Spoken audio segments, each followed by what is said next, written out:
एक बार फिर नरेंद्र मोदी ने देश के 80 करोड़ बेरोजगारों को, 80 करोड़ उन 5 किलो अनाज के भिखारियों को और देश के बेरोजगार युवाओं को, देश के व्यापार खत्म हुए, छोटे मोटे व्यापार करने वाले, उनका व्यापार खत्म हुए लोगों को, या यूं कह सकते हैं कि देश के कॉलोनी में रहने वाले व्हाट्सएप पर जो अंकिल इधर से उधर चर्चाएं किया करते हैं, एक दूसरे को पागलपन ठेला करते हैं, उनको एक काम तो नरेंद्र मोदी ने दे ही दिया है। मिट्टी के साथ सेल्फी लेकर के अपलोड करो, आपको इसका परिणाम मिलेगा। आप मिट्टी के साथ सेल्फी लेकर के खाओ माटी की सौगंध और भेजो सेल्फी। बेरोजगारों, मतलब मैंने कहा कि इन सारे समुदाय को नरेंद्र मोदी ने एक काम जो दिया है, उससे फायदा क्या होगा? आप ये सोच लीजिए, नरेंद्र मोदी ने आपको काम दे दिया, इस काम से नरेंद्र मोदी का फायदा होगा उनके गणित के अनुसार कि वो फिर से प्रधानमंत्री बन जाएंगे, लेकिन आपको क्या फायदा होगा? आपकी बेरोजगारी अजर अमर हो जाएगी। मतलब उसके बाद आप आजीवन, जब तक जिंदा रहोगे, कभी रोजगार आपको नहीं मिलेगा। यह गारंटी नरेंद्र मोदी का है, यह हो जाएगा। किसान को आत्महत्या करना ही उनके जीवन का अंतिम लक्ष्य, अंतिम कर्म, अंतिम धर्म बन जाएगा। किसान सिर्फ और सिर्फ आत्महत्या ही करेगा, वो जीने के लिए पैदा नहीं होगा। अपनी जमीनें बेचेगा अडानी अंबानी को और आत्महत्या करेगा।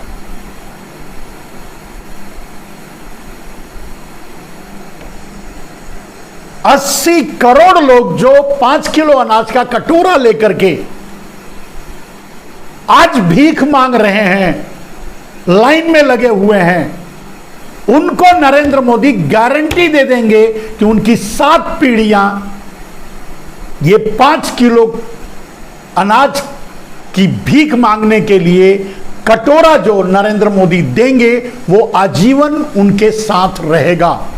उनके आजीवन नहीं, उनकी 7 पीढ़ियों तक वो कटोरा उनके साथ रहेगा। ये गारंटी नरेंद्र मोदी दे देंगे इस माटी विद सेल्फी के परिणाम में। जब वो फिर से प्रधानमंत्री बनेंगे, आपकी मेहनत का परिणाम यही होगा।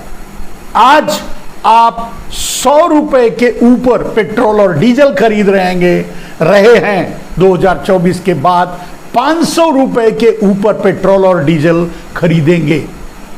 ये गारंटी दे देंगे नरेंद्र मोदी, इसकी गारंटी है। ये आपको प्रतिफल मिलेगा सेल्फी विथ माटी का, या नरेंद्र मोदी के इस चकल्लस का, इस जुमले का, इस धोखे का, इस ड्रामे का परिणाम मिलेगा। और भी बहुत कुछ मिलेगा। देश टुकड़े टुकड़े करके छोड़ देंगे नरेंद्र मोदी। हर प्रदेश को एक देश बना करके छोड़ देंगे नरेंद्र मोदी। ये परिणाम होगा आपके सेल्फी विथ माटी का। क्योंकि आपको इसी तरह से काम दे दे करके अपना काम निकालते रहे हैं। नरेंद्र मोदी जब फंसते हैं, जब उलझते हैं, जब कुछ नहीं कर पाते, जब उनको करने के लिए कुछ समझ में नहीं आता, जब कोई रास्ता नहीं सूझता, तो एक ड्रामा, एक कॉमेडी, एक प्रहसन लेकर के आपके सामने आ जाते हैं और पेश कर देते हैं, और आप मूर्खों की तरह, गधों की तरह तालियां बजाते हैं, थालियां बजाते हैं, दिए जलाते हैं घर के बाहर, और न जाने क्या क्या करते हैं मोदी के कहने से। तो ये भी कर लीजिए, परिणाम आपके सामने होगा। अगर आपके पास घर है तो उसकी छत गायब हो जाएगी, आप सड़क पर आ जाओगे। अगर आपके पास व्यापार है तो आप भीख मांगोगे, वो आपकी नहीं रहेगी, आपका व्यापार खत्म हो जाएगा। अगर आपकी बाप दादाओं से चली आ रही आपकी जमीन जायदाद है, वो बिक जाएगी, आप भिखारी हो जाओगे। अगर आप किसी सर्विस पेशे में हो, नौकरी में हो, वो छूट जाएगी, वहां से कुछ नहीं मिलेगा।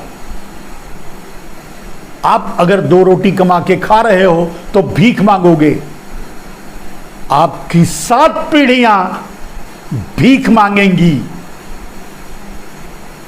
ये परिणाम होगा, ये प्रतिफल होगा आपके इस मूर्खतापूर्ण काम का जो नरेंद्र मोदी ने आपको दिया है।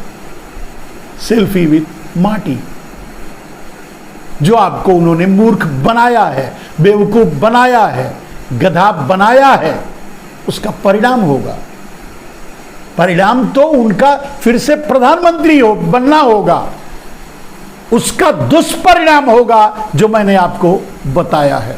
तो आप ये करते समय ये जरूर सोच लेना कि आपकी आने वाली 7 पीढ़ियां भिखारी पैदा होंगी। उसी कटोरे को आप एक पीढ़ी दर पीढ़ी पास करोगे। आपकी पीढ़ी दर पीढ़ी आने वाली सारी पीढ़ी 5 किलो अनाज के कटोरे लेकर, 5 किलो भीख मांगने के लिए कटोरे लेकर खड़ी रहेगी लाइन में। लेकिन अच्छे दिन भी आएंगे, अमृत काल भी आएगा। दुनिया में भारत दूसरे नंबर पर ही पहुंच सकता है। अडानी दुनिया के बादशाह भी बन सकते हैं, भारत के तो बन ही गए हैं। उनके लिए अच्छे दिन भी आएंगे। आपके इस कर्म से फायदा उनका होगा, आप सोच लीजिए। मणिपुर की घटना पर चीफ जस्टिस चंद्रचूड़ ने जो बातें कही, जो आरोप लगाए या उन घटनाओं का जिक्र किया, उनका विवरण दिया या उस पर जो टिप्पणी की, शायद कोई शर्मसार देश का नेता होता तो इस्तीफा दे देते। खैर, इन सब चीज़ों से नरेंद्र मोदी का कोई नाता तो है नहीं। नरेंद्र मोदी इसके लिए बने ही नहीं हैं। शर्म, हया, गैरत, स्वाभिमान, सम्मान, ये सारी चीज़ों से ऊपर है नरेंद्र मोदी। इनका कोई असर नहीं होता। जब मणिपुर की महिलाओं को नंगी करके घुमाया जा रहा था, उनके बदन से खेला जा रहा था, उनके साथ दुर्व्यवहार किया जा रहा था, उनके साथ अन्याय किया, अत्याचार किया जा रहा था, उनका बलात्कार किया जा रहा था, पब्लिक भारत द्वारा, नरेंद्र मोदी के अमृतकाली भारत द्वारा, नरेंद्र मोदी के हिंदू राष्ट्र द्वारा जब ये सब किया जा रहा था, उस समय नरेंद्र मोदी देख रहे थे। पेगासस से वो सीन देख रहे थे और देखकर क्या कर रहे होंगे आप खुद अंदाजा लगा लीजिए। और छोड़ दीजिए देखकर क्या कर रहे थे, आप तो देख रहे थे। ये सब कुछ देखते हुए, देख करके नरेंद्र मोदी कर्नाटक में चुनाव लड़ रहे थे, वोट मांग रहे थे, नारे लगा रहे थे, हंस रहे थे, फोटो खिंचवा रहे थे, देशाटन कर रहे थे, दुनिया घूम रहे थे, सब कुछ कर रहे थे। तो आप सोचो कि उन घटनाओं के दृश्यों का नरेंद्र मोदी पर क्या असर रहा होगा, और उन घटनाओं के दृश्यों को नरेंद्र मोदी ने किस वे में लिया, किस भावना में लिया। दोस्तों, आपने देखा होगा बाबू की बबुनी यानी स्मृति ईरानी भी मणिपुर पहुंची। लेकिन वो तो प्रहसन कर रही थी, वो तो आनंद ले रही थी, वो तो हंस रही थी, मस्त हो रही थी, वो तो नृत्य कर रही थी। खैर, ये तो उनका पेशा है, इस पर मैं कुछ नहीं कहूंगा, लेकिन कम से कम इतना तो देखने से पता चलता है कि उन घटनाओं का स्मृति ईरानी पर कितना असर था। मणिपुर के लोगों के दर्द को स्मृति ईरानी ने कितना समझ पाया, ये उनके व्यवहार से सामने आ गया। संसद से सड़क तक देश का हर आम इंसान, आम और खास इंसान मणिपुर के लिए चिंतित है, उद्वेलित है, सशंकित है।